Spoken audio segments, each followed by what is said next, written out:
Hello, my name is Keith Larman. I do quality control for Bugei Trading Company. This video is about a new sword Bugei is offering called the Peace Sword. It's based on a classic haiku by Basho, which basically was about Basho coming across a field where thousands of soldiers had died, thousands of samurai had died in earlier times, and all that was left of a bustling city and this location were fields of grass.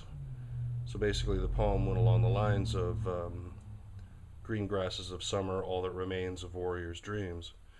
It's a very famous haiku. It talks a lot about impermanence, cycle of life, the nature of being a warrior, all of these things. And it's important to know that in Japanese culture, a skull is not necessarily considered an evil, scary thing. It's a powerful representation of life, impermanence, but all sorts of things. This suba I designed is a moko suba with a raised rim, iron, antiqued, with silver looking skull. You can see a little bit of a cloud-like thing above. The idea here when the suba was to show what just a little reminder of the death and the destruction that had happened in those fields. So it's somewhat of a barren landscape with the skull behind. The Higo style fuchi has engraved grasses to represent the grasses beginning to grow into that field.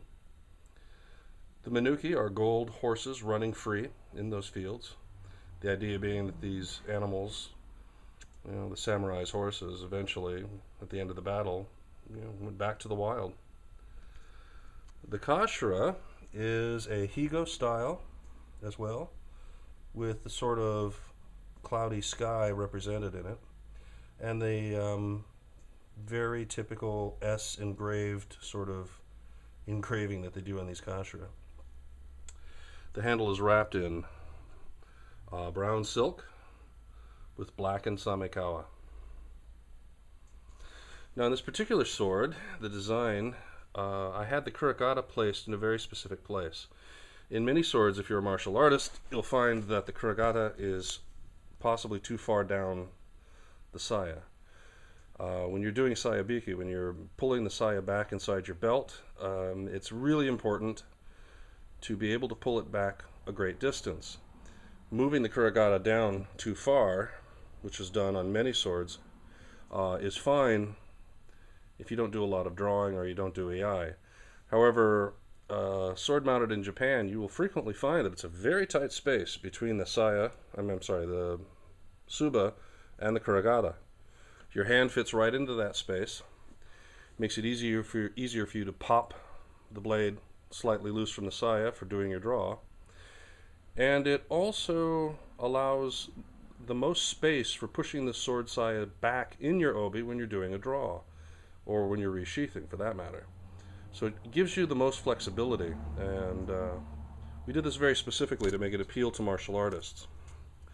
The saya is a black gloss, plain black gloss near the koiguchi, and the idea was to represent the passage of time. As time goes by, grass begins to appear, becoming a little more heavy until we get down to the base of the saya where there's more grass. The kojiri on this sword, let me shift it for you, is similar to the kashira and is in iron. I designed these very specifically to ensure, with the specs, to ensure that the forge or the factory, when they made these swords, would keep the sayas thinner. Many production swords have very wide, thick saya, which are very difficult to move in your obi if you train traditionally. So I've spec'd these before, but this time around I decided if I very carefully spec some of the metal parts that go onto these swords, I can kind of enforce my requirements a little more easily. So all of this was done for a reason. And now I'm going to show you the blade of the Peace Sword.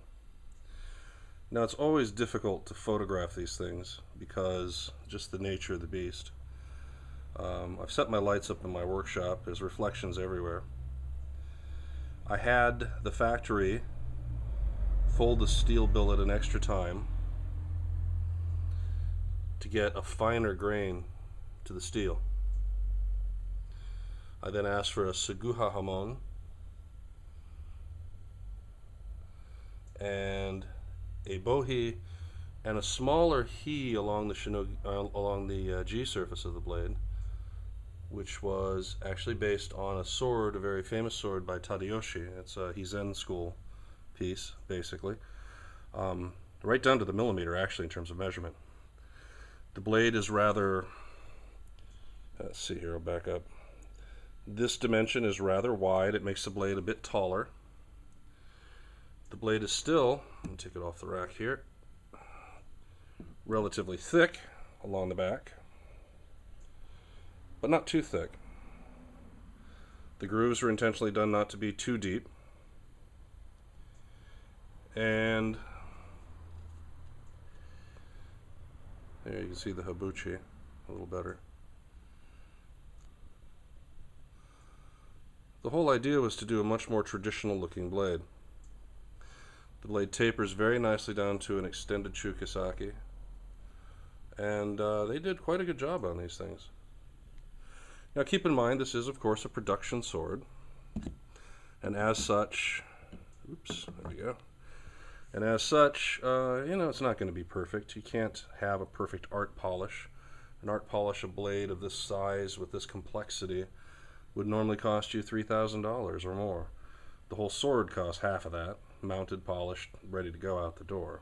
So do try and keep that in mind. But it was our attempt to do something above and beyond conventional, above and beyond what most people are expecting to see. We wanted to have something that would be attractive, traditional, and more in tune with what a Japanese sword is all about. The sword is available as a 28-inch nagasa, which means cutting edge length, with a 12-inch handle. Or you can buy it with a 30-inch blade, which this one is, and a 14-inch handle. You can also speak with Bugei Trading about having the handle shortened should you want something shorter. This is always a very difficult issue for us because some people want them long, some people want them short. But since these are made in a factory, you know, the more options we have, the more likely we'll be sold out of any particular one. So we do our best. But do talk to us. We can sometimes work out something that'll help you get exactly what you need. That's it for now. Goodbye.